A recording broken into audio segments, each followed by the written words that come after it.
give you Dracula and Sid Vicious performances that good. I'm glad he got an Oscar. He deserved one. Yep. So I vote for Gary Oldman doing I do got to say, Salem's Lot in the 70s, when that come out, I was still kind of young, and it left a mark on me when that vampire, he put that cross to him. The vampire just crushed it. I was like, I just lost all hope and defense against vampires when he did that. I tell you, I was like, oh, no. Yeah. Well, it is. It's kind of like that, too, in Fright Night, and that's such a great movie from the 80s. And I know it's a little more horror comedy, but, there's a badass vampire in there, too, and he was kind of the same way. You made you think, like, wow, nothing's going to take this dude down, Yeah. Well, yeah. I don't want to sound prejudiced on this one. I'm trying to remember the movie with the black Dracula. Blackula. Yeah. Yeah. I of Blackula. That was Williamson. Williams, I think his name was. I could never get into that at all. It just was a movie. I watched it, and I just probably seen it so many times on Comet, TV, but I could not really get into it. Maybe it's because I kind of like the real vampires, and again, going back to the Hammer, I don't know that. I think they had, and they made the movies pretty much on a budget. What I was reading, the most expensive was having Christopher Lee, play the part. But I mean, they produced those movies on the budget, but the stories behind it, And he refused to talk in one of the movies. The second or third one, he didn't even have one line. He refused. Christopher did. Yeah. Yep. Yeah. And I now, I will say the second Blackula, did have Pam Grier in it. Oh, yeah. Well, that's the thing about Blackula. I mean, and it's funny now, but he was pretty badass kind of at the time, though, when those things first came out. I mean, and that was really, a blending of those exploitation films of the 70s, along with a horror film with a vampire film thrown into it. But it was a blending of like the exploitation and horror genre. And I mean, because it was so successful, they made a second one. They made a sequel to Blackula. Yeah. And the show that I wish they would have had a couple more seasons was the Night Stalker. I love that show. I have every episode on DVD, man, with Koschak. That was good stuff. Yes, I agree. Well, what was really bad is that the star of the show, they promised him at the beginning when he signed on that they were going to do this, that. And then all of a sudden they reneged on it. And, he one time talked about it, that it took a show that would have been really good and kind of basically, how can I say it? It didn't last long. And the reason why it didn't last long is because the studio, not the studios, but the network had to get their little, self-involved into it and reneged on all the stuff that it could have been so much better. They could have had the budget they were promised, and it would have made it even much better. But, that has a huge occult following. Huge. I mean, I still watch it. I love it. Love it. I watch them all the time. Reruns of them.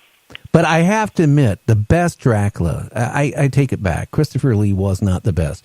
Bela Lugosi. I mean, back then, they didn't have any special effects. I mean, let's face it, the bat, if you watch really closely on all of them, you could see the string or whatever it is. The string. Yeah, and all this stuff. But you know what? I liked it with his eyes. They really filmed that, and it was so intense that really kind of got you drawn into it, and his voice and everything else and his manner, but the bad thing is he got stereotyped, and after that kind of faded out, he found himself not being able to work. Yeah, and you know what? He never showed his fangs, not one time. Did you know that? I didn't know that. Wow. Yeah. Yep. Mm-hmm. He never showed any of his fangs in any of his movies, not once. Yeah. But I loved how he would hypnotize his victim and all that stuff. I mean, back then, just without technology, you could imagine how much harder it would have had to been to be an actor back then to carry off a lot of that stuff. The part I like is when he comes down that castle steps there toward the beginning and all that. the smoke and the caskets down there. That was some great shots right there. Yes. Yeah, that's beautiful, beautiful filmmaking there, because it is such iconic stuff, in that first Dracula movie with Bela. Yep. Now, Ron, you haven't told James. Maybe James would volunteer sometime to go into that your casket. Oh yeah, I go right into the cremation illusion. Yeah. Why don't you tell Maybe James about that? Tell James a little bit about time that. and space somewhere. That's too funny. Yeah. Well, maybe sometime we could do that. Yeah. Well, tell him what you do with that casket. Well, if anybody wants to see it, you can see it in the Dark Relm movie. It's part of the show sequences in there, and I actually present it as a witch burning on stage, but I bring out my lovely companion, who's scantily clad, and then we do the hypnotizing, and then we get her she steps into this big 7-foot long coffin that's laid out on stage, and she gets up into the coffin and everything, and before you know it, somebody else brings me out a torch that I light up on stage, and I'm gonna get the audience, screaming "Burner, burner," and set the coffin on fire. And you can see her kicking and screaming through the flames and everything like that. And then we close the lid, spin it around, and then when we open it back, there's nothing left but a smoldering skeleton. Oh my! Yeah. How many times does her mother call and say, "Where's my daughter?" I'm sorry about that. And it's funny because when I'll do that, and when I'm working somewhere in a venue that's like a family crowd, a family show, something like that, and sometimes parents will bring smaller kids up after the show, and they're like, they just want to know that she's okay, that's just an illusion that girl is still okay, so sometimes we'll have to resurrect her and bring her back out so the kid can see that no harm has actually been done, that it was all in performance and a stage illusion and for great fun. But I don't bring her back at the end of the effect. I just bang. That's usually the close of the show. We torture and good night, everybody. Because that's a proper out on my show. Oh yeah, but it can be rather disturbing for some younger and more sensitive viewers. Yeah. Well, you don't want to bring James, because I know him well enough. He's going to bring Jiffy popcorn. He's going to lay it on his chest, and me too well. Yeah, and so as soon as you set that coffin on fire, he's going to be chomping away on the popcorn. Yeah, that's funny. That reminds me, I performed that once. They hired me to do it. I've done some fetish events as well. And one of the things I did was something called the bondage barbecue. And they had me take this super hot fetish model and put her in there and light her on fire. In the meantime, I'm there, and they put me in the cook's apron and gave me a long brush. So after she was, turned into a smoldering skeleton, I'm up there basting the ribs and everything because it was the bondage barbecue. So we've done some comic presentations on things as well. You advertise anybody want any long pork ribs? How's that go? Oh, yes, exactly. Like you just want to go out there and go, I'm a lamb still screaming. Sorry. Ron, I got to ask you this. I've asked you this probably every time you've been on the show, and I think you've been on it like 4 or 5 times. Have you ever had like the casket burning go wrong or anything? And if it did, what did you do? Well, one time, and this was, thankfully this was before it was lit, but it was a prop that I had borrowed from another illusionist for that particular show. And that was a long, long time ago. And actually, one of the legs had gotten broken in the performance as we were spinning it around. Now, the girl was in the coffin at the time, and luckily nothing was lit or anything. But the wheel, the leg broke onto the thing, And we, so therefore we just kind of brought her back out because there was no way I was going to light that thing up once that leg was broken off. So yeah, things have gone wrong, but nothing seriously, nobody's ever been, really, seriously, injured. I burned myself a few times, lighting it up, because you have to be careful with anytime you're working with the fire, things like that. But no, I've never had any really big problems with it. Now, hey, James. I was going to say, what that reminds me of? It reminds me of that Vincent Price movie where he was a magician, and he had these secret tricks, and they were trying to steal them from each other, and somebody got hurt or something. That's kind of reminded me of that. Now, hey, James. Yes. Did that in the 50s, something called The Mad Magician, yes. Yeah.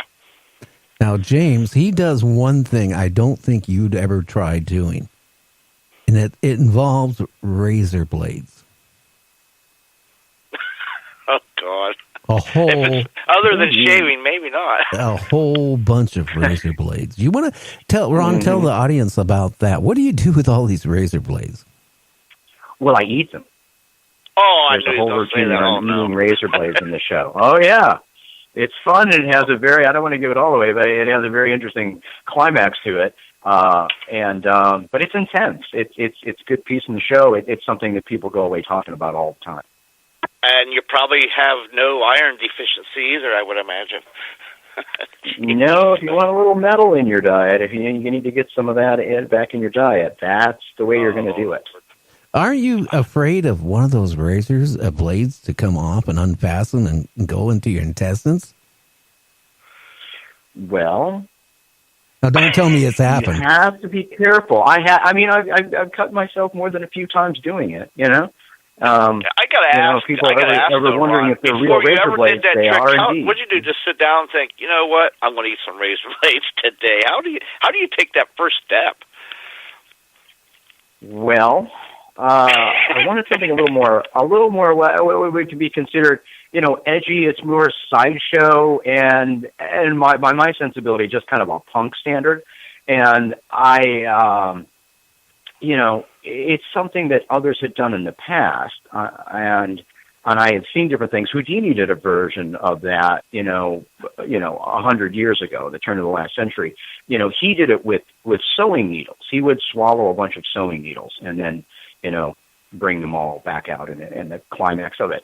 And this was a flashier, more visual way to do it with the razor blades that, literally I've got people, down in the audience watching that through their fingers because they can barely stand to watch it. I've had gigantic bikers at metal bars where I've done this, tell me that they can't watch me do it because of the razor blades and things. So it's one of those things where it's going to get that visceral reaction of oh damn, he's not actually going to do that, is he? And yes, he does. So that's what I wanted. I've got a couple of pieces in the show like that. There's some things that are some more challenging material like that, and that's one of them. And I just love doing it, and the audience seems to love it, even though some of them are, really, really creeped out by it. Because it's the concept alone is disturbing to people. Oh God! Now, where did you ever develop the Sticky Fun line? Dark Sticky Fun. That it's become kind of. It was a way to describe my shows, what I do, kind of my brand. People are like, what do you do? How would you describe what you do? And I'm like, Dark Sticky Fun. Because it kind of is. It kind of symbolizes it, and it sounds provocative. So, and my humor and some of the things I do in the show certainly provocative. So that seemed to sum it up well. People got it without knowing exactly what that meant, and I like that because it left some mystery in it. But where that phrase actually came from was a long, long, long time ago, back before the war on terror, children. I did a show, and it was in the summer, and it was at a club, and I was doing my illusion show. and the whole flyer was down there. And just for fun, I would just put, some crazy, outlandish stuff on there, because you got to grab people's attention, especially, back before there was social media, when you would flyer to promote, club shows and things in the city. And down at the bottom of this flyer, I put Dark Sticky Summer Fun. And everybody, without fail, whenever somebody read